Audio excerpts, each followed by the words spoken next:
कैसा लगता रहा होगा जब तुम पहली बार आए होगे आईएएस की प्रिपरेशन करने? बोले असंभव सा लगता था। अब बोले अब मजाक सा लगता है। अब तो दो पहिए बैलेंस करने के लिए लगा देते, वो बहुत गंदा तरीका है। उस तरीके से लोग मार नहीं खाते, वो गंदा इसीलिए है, उस तरीके से कोई मार ही नहीं खाता। हम तो मार गए हैं। साइकिल लेके गए, गिर गए, हैंडल टेढ़ी हो गई, चैन टूट गई, उसके बाद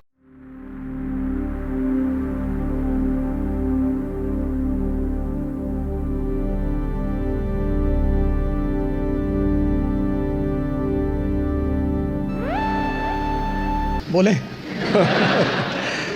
गुड आफ्टरनून एंड जय हिंद। तैयारी में क्या करना है, प्रीलिम्स में क्या करना है, मेंस में क्या करना है, वो रामेश्वर बहुत अच्छे से बताएंगे। उस तरफ से गुजरे हैं तो ये उस पर बात करें। हम जिन मुद्दों पे आज बात करेंगे उसमें यह है कि जब आप कोई काम शुरू करते हैं तो पहले दौर में वो असंभव सा लगता है, इम्पॉसिबल। कोई भी काम, यहां पे जितने लोग बैठे हैं सब साइकिल चलाना जानते होंगे, अब तो सब जानते होंगे। अब क्या लगता है कि साइकिल चलाना कितना आसान है, लेकिन जब सीखना शुरू किया होगा तब कितने दिन लगे होंगे साइकिल लेके सिर्फ दौड़ने में।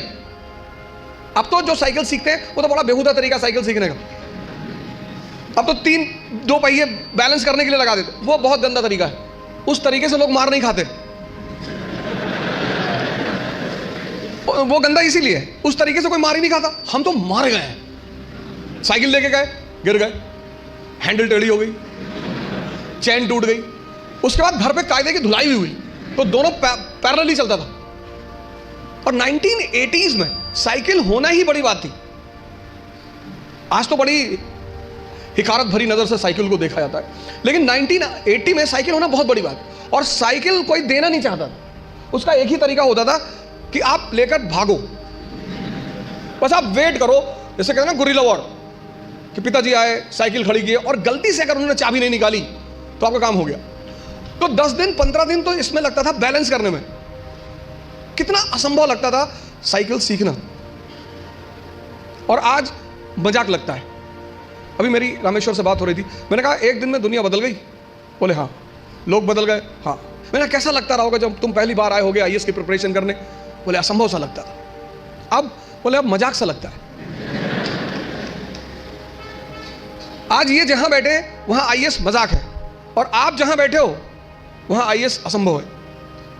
तो ये असंभव मजाक में कन्वर्ट कैसे होता है?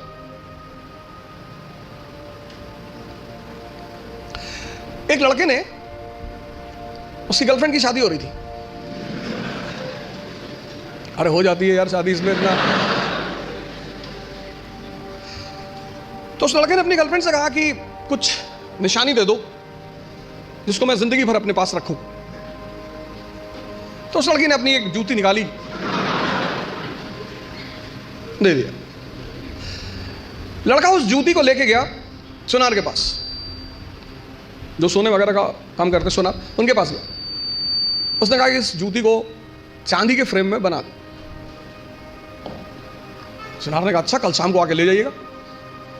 दूसरे दिन लड़का गया तो सुनार ने उसको चांदी की फ्रेम में जूती को बना के एकदम बाकायदा ला के लड़के के सामने प्रेजेंट किया। उसने कहा साहब, लड़के से हाथ जोड़ा, कहा साहब। बोले हाँ। बोले ये किस पीर औलिया की जूती है? तो बोले ये किसी पीर औलिया की जूती नहीं है, ये मेरी गर्लफ्रेंड है, उसकी जूती। सुनार ने जूता निकाल के 3-4 जूता मारा। बदतमीज कहीं गए। लड़के ने क्या हुआ? कहा कल से मेरा पूरा खानदान इसको 20-20 बार चूमने जा रहा है कि किसी औलिया की जूती, औलिया की जूती, औलिया की जूती।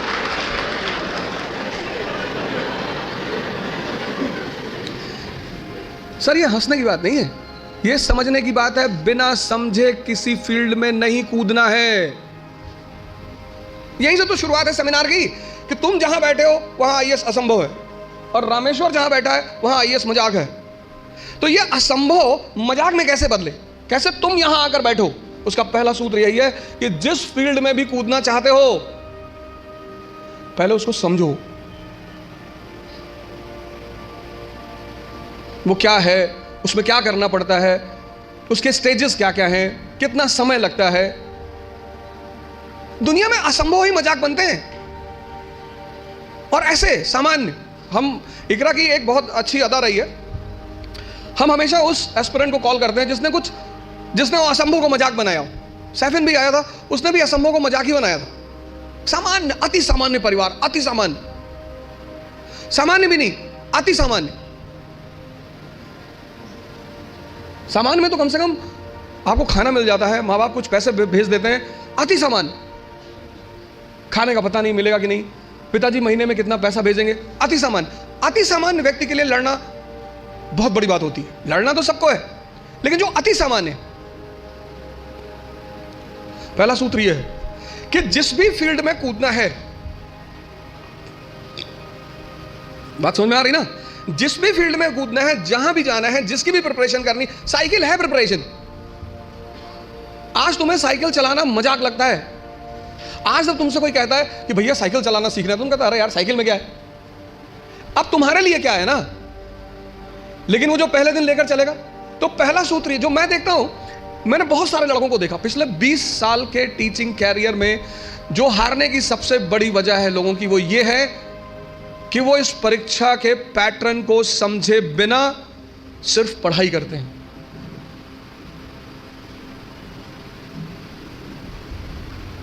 और हर चीज का एक तरीका है, और हर जगह कोई गुरु है। आपको भी किसी ने साइकिल चलाना सिखाया होगा, वहां भी कोई गुरु रहा होगा, उसने कहा होगा हैंडल बैलेंस कर, हैंडल बैलेंस कर, सीधे देखो, सीधे देखो। कहां किसको सीधे दिखाई पड़ता है? पैंडल में पैर रखो तो हैंडल घूम रही है, हैंडल संभालो तो पैंडल इधर जा रहा है, और सब संभाले तो खुद नीचे आ गए। पहला फॉर्मूला असंभव को मजाक बनाने का है कि जिस फील्ड में जाना है उसके पूरे पैटर्न का पहले अध्ययन करना है। तो पहला काम आप यही करो, समझो कि इस पर्टिकुलर एग्जामिनेशन की क्या आवश्यकता है। दूसरा, सेल्फ इंट्रोस्पेक्शन। आपकी क्षमता कितनी, आपकी ताकत कितनी, कम है बढ़ा लो। भाई पहले दिन जॉगिंग करने जाओगे तो 20 किलोमीटर करोगे, और 20 किलोमीटर कर लिए तो शाम को आईसीयू में मिलोगे। जब भी हम कोई काम शुरू करते हैं तो हमारा मन बड़ा एक्साइटमेंट में रहता है। जैसे बड़ी छोटा सा एग्जांपल है, जब हम स्कूल में थे और क्लास चेंज होती थी, ये 3rd से 4th में गए, तो जब 4th क्लास की किताबें आती थी नई नई, उस दिन पढ़ने का बड़ा मन करता था। फिर 10 दिन बाद जब वो किताबें पुरानी हो जाती थी तो वही किताबें देखने का मन नहीं करता था। ये मन का नेचर है, एक्साइटमेंट। नहीं बाइक घर में आई, खूब चलाए 3-4 दिन, बाद में देखने का मन ही नहीं किया। अपनी ताकत, क्षमता सबकी बराबर है, कोई कम यूज करता है, कोई ज्यादा यूज करता है। मेहनत करने से, सिर्फ पढ़ने से कुछ नहीं होता। अगर मेहनत करने से सब कुछ होता तो सबसे ज्यादा फायदा होता मजदूरों का।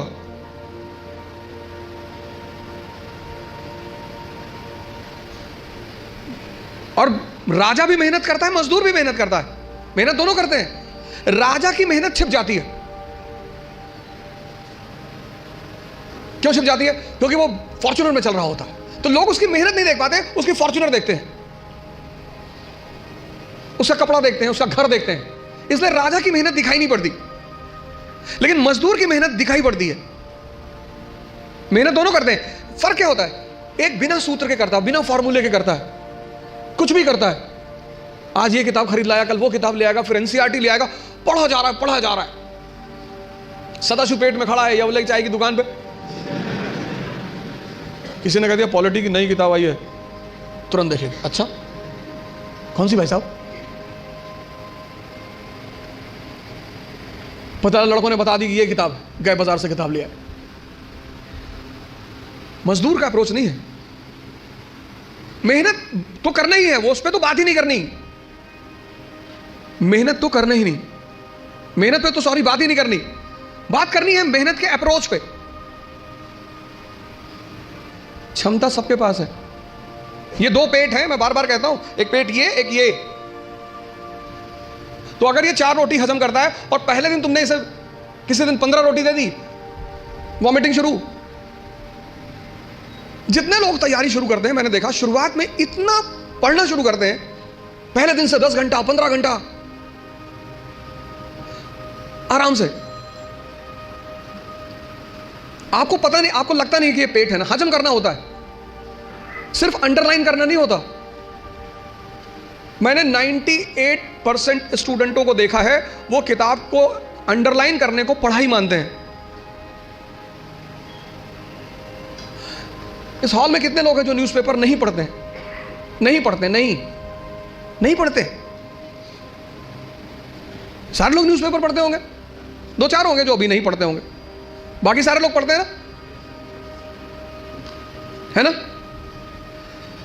अभी जापान के एक नेता है शिंजो अबे, उनकी हत्या हुई।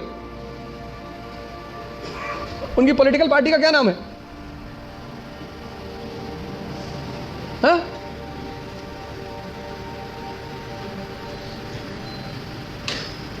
किसी को नहीं पता?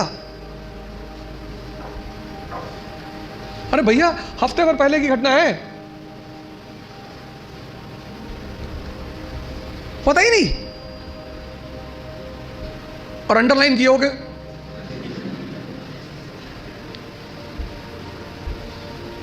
कितनी बड़ी, कितनी एक लाइव एग्जांपल देखो।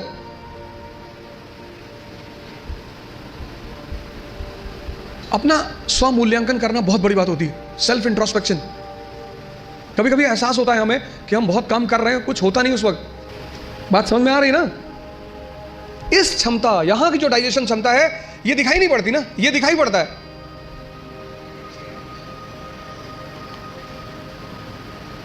ये पेट दिखाई पड़ता है, ये पेट दिखाई नहीं पड़ता। अब ये क्षमता विकसित, स्ट्रॉन्ग कैसे होगी? बड़ा प्यारा फॉर्मूला, सेकंड फॉर्मूला। क्षमता बढ़ानी है मन की, हजम करने की, बहुत प्यारा, जो कि फिर 98% लोग नहीं करते। तुम बिना सोचे पढ़ सकते हो, तुम बिना सोचे पढ़ सकते हो, बिना सोचे लिख नहीं सकते। एक फॉर्मूला है 20 पेजेस पर डे। आप लिखिए। आप किसी भी कोचिंग जाते हैं, कहीं भी जाते हैं, कोई टॉपिक खत्म होता है, उस टॉपिक को आप कम से कम 5 बार लिखिए। आप पढ़ने की आदत छोड़िए, लिखना शुरू करिए। जितना आप लिखेंगे उतना सोचने की क्षमता या हजम करने की क्षमता डेवलप होगी। भाई पहले दिन जॉगिंग करने गए, 2 किलोमीटर गए, 5 दिन 6 दिन 2 किलोमीटर जाते रहे, फिर 10वें दिन 5 किलोमीटर, क्षमता बढ़ी ना। एक दिन में नहीं बढ़ेगी। यह दूसरा फॉर्मूला है। अपनी इंटरनल क्षमता को बढ़ाओ।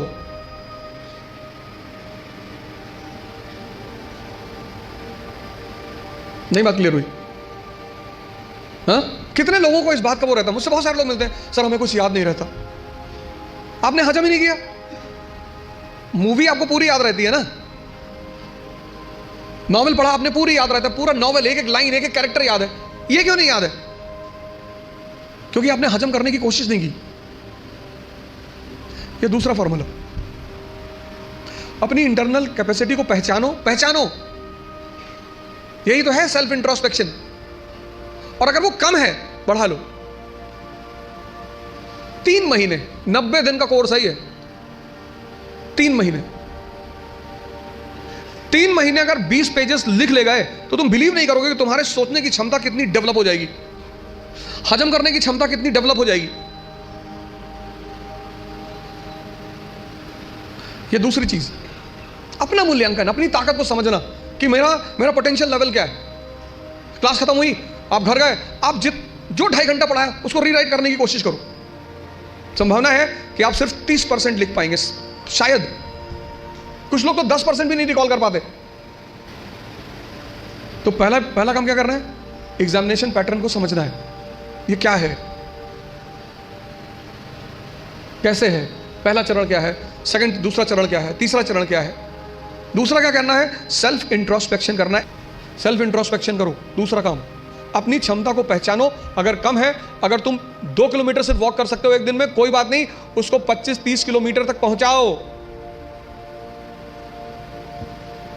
इन सब लोगों ने यही किया, अपनी क्षमता को पहचाना, सेल्फ इंट्रोस्पेक्ट किया, उसमें को बढ़ाया। हम जब तैयारी करने आए थे हमको कुछ नहीं आता था।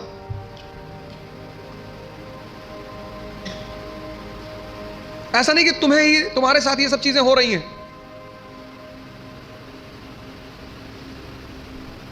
तो पहली बात, पहला काम क्या करना है? एग्जामिनेशन पैटर्न को समझना है। दूसरा काम क्या करना है? Self introspection. तीसरी बात, कहावत है हिंदी में, लकीर के फकीर। पहले उनको एक ट्रैक पे रख दो, वो उस ट्रैक से कभी हटेंगे ही नहीं। उतना ही करेंगे जितना बताया जाएगा, उतना ही बोलेंगे जितना कहा जाएगा। जो जिंदा दिमाग है, जिंदा, वो अपने समय को, जैसे अगर आप आईएएस मेंस का पेपर देखें तो 1970s के जो क्वेश्चन थे वो अलग थे, 1990s के क्वेश्चन अलग हो गए, फिर 2000 के बाद क्वेश्चन बिल्कुल अलग हो गए, और आज तो जो मेंस का पैटर्न है क्वेश्चन पूछने का वो तो एकदम पलट चुका है। अमेरिका का एक विद्वान था थॉमस जेफरसन, उसने कहा किसी भी संविधान को सिर्फ 19 साल चलना चाहिए। थॉमस जेफरसन, जब अमेरिका में संविधान लिखा जाने लगा तो उसने कहा किसी भी संविधान को सिर्फ 19 साल बस, क्योंकि 19 साल बाद बहुत सी चीजें बदल चुकी होंगी। तो जब चीजें बदल जाएंगी तो फिर संविधान लिखा जाएगा बदली हुई परिस्थिति के हिसाब से।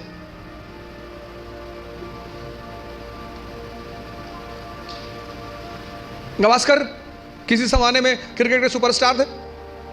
गावस्कर को रिप्लेस किया सचिन तेंदुलकर ने, सचिन तेंदुलकर को रिप्लेस किया विराट कोहली ने। अब विराट कोहली को भी कोई रिप्लेस करेगा। समय की जो सबसे बड़ी चीज है वो है change. Change is the law of nature. और जो चेंज को नहीं समझेगा, सिर्फ पढ़ाई करने का मतलब ये नहीं होता कि आप रट लो किसी चीज को। तीसरी सबसे बड़ी चीज ये है कि तुम्हारी जो समय है, सिचुएशन, परिस्थिति, इकोनॉमी, सोसाइटी, पॉलिटी, और सब इंटरकनेक्टेड है। स्कूल में हम क्या करते हैं? सबको सेग्रीगेट करके पढ़ते हैं, अलग अलग। लेकिन सिविल सर्विस में सब एक दूसरे से जुड़े हुए हैं।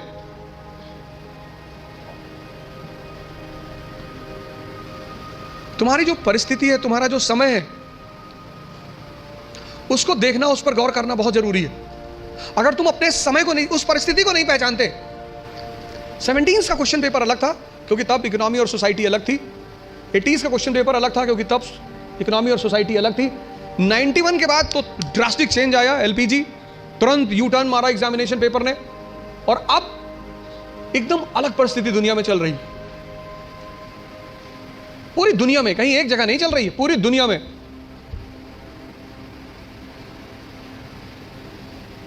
ये तीसरी चीज है, अपना समय। सिर्फ ये नहीं किताब ले लिया रटे जा रहा है, एलपीजी क्या है, connectivity. Bharat unity in diversity का देश है, आज से नहीं, प्राचीन काल से।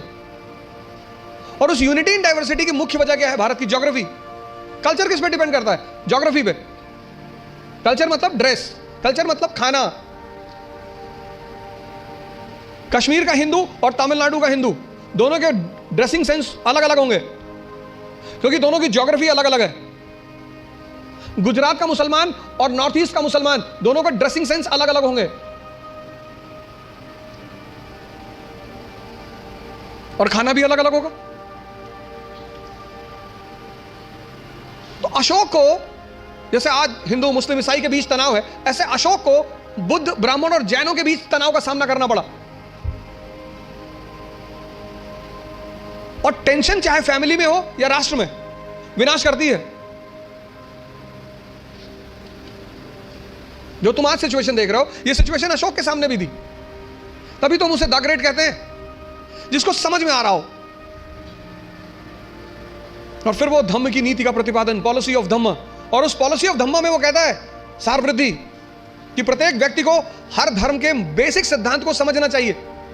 और किसी भी धर्म का बेसिक सिद्धांत, वो चाहे इस्लाम हो, चाहे हिंदुइज्म हो, चाहे क्रिश्चियनिटी हो, बेसिक सिद्धांत किसी भी धर्म में कोई अंतर नहीं है।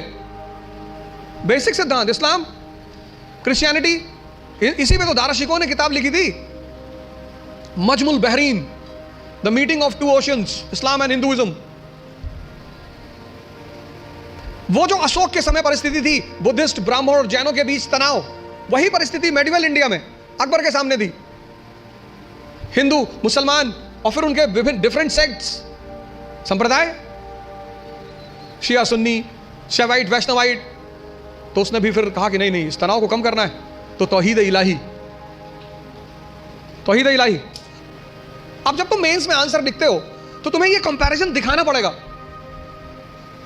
वो जो तुम्हारा एग्जामिनी है ना, उसको पता लगना चाहिए कि यार इसने हिस्ट्री से सीखा है। India is a country of unity in diversity. आज कोई हम इस समस्या से परेशान नहीं है, पहले से। और जब जब हम इस समस्या से परेशान हुए, हमारे पास सॉल्यूशन था। परिस्थिति, अपनी प्रेजेंट परिस्थिति को समझना, राष्ट्र की आर्थिक स्थिति, economic condition, social condition, political condition, cultural condition, ये 3 काम कर लो आप। और अगर ये 3 काम आपने कर लिया तो आप भी कल यहां बैठोगे और असंभव को मजाक बना दोगे। पहला काम, पूरा एग्जामिनेशन पैटर्न को समझो। घर जाकर नहीं समझते हो, जहां कोचिंग में पढ़ते हो उस टीचर से पूछो कि सर ये है भाई, क्या क्या क्या है सर, डिमांड इनकी क्या है सर, ये बेस में क्या चाहते हैं सर, ये प्रीलिम्स में क्या चाहते हैं। कितना पढ़ोगे यार? अगर तुम एक बार सिलेबस उठाकर देखो आईएएस का, तो सिर्फ सिलेबस देखकर ही तुम्हारी हालत खराब हो जाएगी। कोई तो फार्मूला होगा जो इन लोगों ने फॉलो किया होगा और प्रीलिम्स निकला। इस दुनिया में हर कोई भी आदमी ओमनीसिएंट नहीं है। अभी आप हमसे 4 क्वेश्चन पूछ लो, हो सकता है मैं ही जवाब ना दे पाऊं। दूसरा, सेल्फ इंट्रोस्पेक्शन करो, अपनी क्षमता को चेक करो। और तीसरा, अपनी परिस्थिति को समझो। इन सबके साथ ये 3 बातें क्लियर हुई ना। इन सबके साथ जो चौथी बात, जो मतलब मुझे बोलना ही होता है, जीवन मतलब युद्ध। ये लास्ट बात। या तो आप हंस हंस के लड़ोगे या रो रो के लड़ोगे।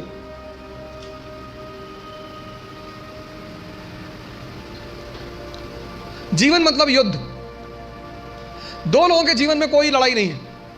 एक चपरासी के जीवन में, चपरासी, कुछ लोग मुझसे कहते हैं मुझे चैलेंजेस नहीं चाहिए लाइफ में। बहुत अच्छा, चपरासी बन जाओ। चपरासी का काम क्या है? साहब के ऑफिस के बाहर बैठा हुआ है, जो भी मिलने आया मीटिंग करा दी, वरना बैठे हुए, क्या फर्क पड़ता है। और वो भी चपरासी अगर ब्यूरोक्रेसी का है, जुडिशरी का है।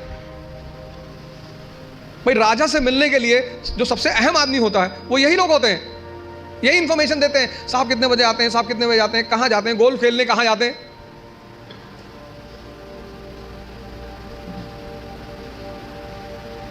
और या फिर जो लोग हरिद्वार चले गए, जिन्होंने कहा भैया हमें नहीं बनना आईएएस, हमें प्रधानमंत्री नहीं बनना, हमें कुछ बनना ही नहीं। आज आप गेरुआ पहन लो, आज आपके जीवन की सारी चुनौती खत्म, क्योंकि आपने मान लिया कि आप इस जीवन की लड़ाई में शामिल नहीं हो। लेकिन जीवन का मजा भी तो यही है। और करना क्या है? तो जब लड़ना है, जब ये पता है कि लड़ना है, युवा मतलब शक्ति। भारत आज एक दुनिया का ऐसा देश है जिसके पास सबसे ज्यादा युवा हैं। और भारत आज दुनिया का एक ऐसा देश है जिसके युवा सबसे ज्यादा डिप्रेशन में है।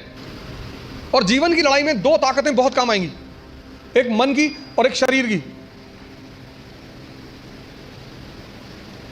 तुम जब भी ऊपर उठोगे तो ये ग्रेविटी तुम्हें नीचे खींचेगी ना, ऐसा समाज की ग्रेविटी है। हम जब आईएएस की तैयारी करने गए तो हमारे गांव में हर आदमी, मतलब एक साहब तो हंसना शुरू किया उन्होंने, और हंसते हंसते गिर गए वो। उन्होंने हमसे पूछा दिल्ली क्यों जा रहे हो? अब मेरा दिमाग खराब था, मैंने कह दिया मैं आईएएस की तैयारी। बोले आईएएस? फिर वो हंसने लगे और हंसते हंसते वो गिर गए। और उस हंसी का इतना रोल रहा मेरे जीवन में, मतलब उस हंसी ने मुझे एकदम मजबूत कर दिया था कि अब आईएएस ही बनना है। उस दिन मुझे एहसास हुआ कि महाभारत क्यों हुई। आपको कोई डांट दे उतना बुरा नहीं लगता, आपको कोई भगा दे बुरा नहीं लगता। जब लोग हंसते हैं ना तब बहुत दर्द होता है। लेकिन मेरे पिताजी ने मुझसे कहा कि आईएएस, प्रधानमंत्री बनने वाले आदमी। अरे मैंने कहा यार क्यों चढ़ा रहे हो फालतू में। भगवान के आशीर्वाद से आज भी हमारे साथ हैं, और मैं अगर उनसे कोई भी बात कहता हूँ तो तुम्हारे लिए तो कल ही कर लोगे। मैंने कहा सोच रहा है हवाई जहाज खरीद लो। अरे ने कहा भैया जी लेने दो। लेकिन उन्हीं की वजह से मतलब आज जहां भी मैं हूं उसमें सबसे ज्यादा योगदान मेरे पिताजी का है।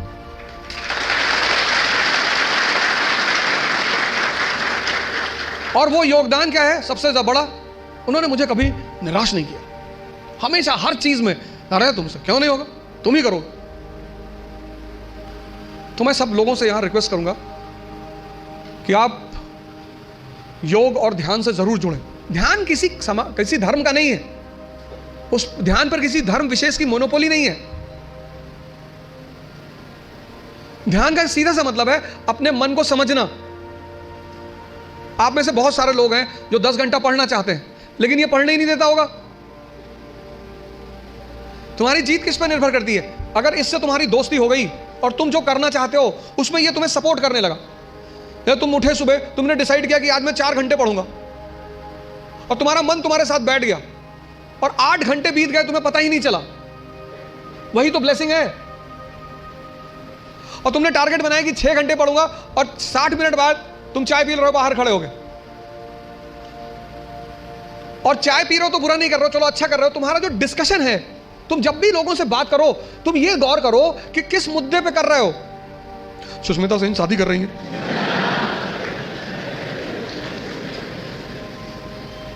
तुम्हारा चाय पीना भी बुरा नहीं है, तुम्हारा डिस्कशन करना भी बुरा नहीं है, बुरा है तुम्हारा मुद्दा।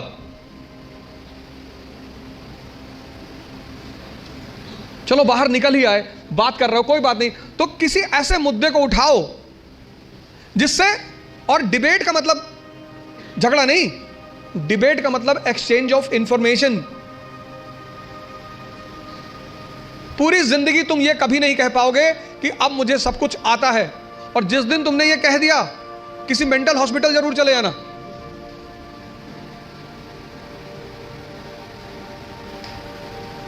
अपने आप को ताकतवर बनाओ, फिजिकली और मेंटली, क्योंकि यही ताकत तुम्हारा उत्साह बनेगी। मुझसे लोग पूछते हैं उत्साह कहां से आता है? शक्ति से। ये जो एंथुजियाज्म है, ये जो कॉन्फिडेंस है, ये ताकत का खेल है। अपनी पढ़ाई के साथ जिस चीज को तुम निगलेक्ट करते हो, जो निगलेक्ट करते हो, तुम उसमें ध्यान ही नहीं देते, वो चीज है तुम्हारी पर्सनैलिटी। पढ़ाई के साथ साथ जो इक्वली इंपॉर्टेंट चीज है वो है पर्सनैलिटी, तुम्हारी साइकोलॉजी, तुम्हारा सोचने का तरीका। 4 बातें आज के इस सेमिनार में मैंने 4 बातें बताई। पहला, पैटर्न ऑफ एग्जामिनेशन। दूसरा, सेल्फ इंट्रोस्पेक्शन। तीसरा, सिचुएशन। और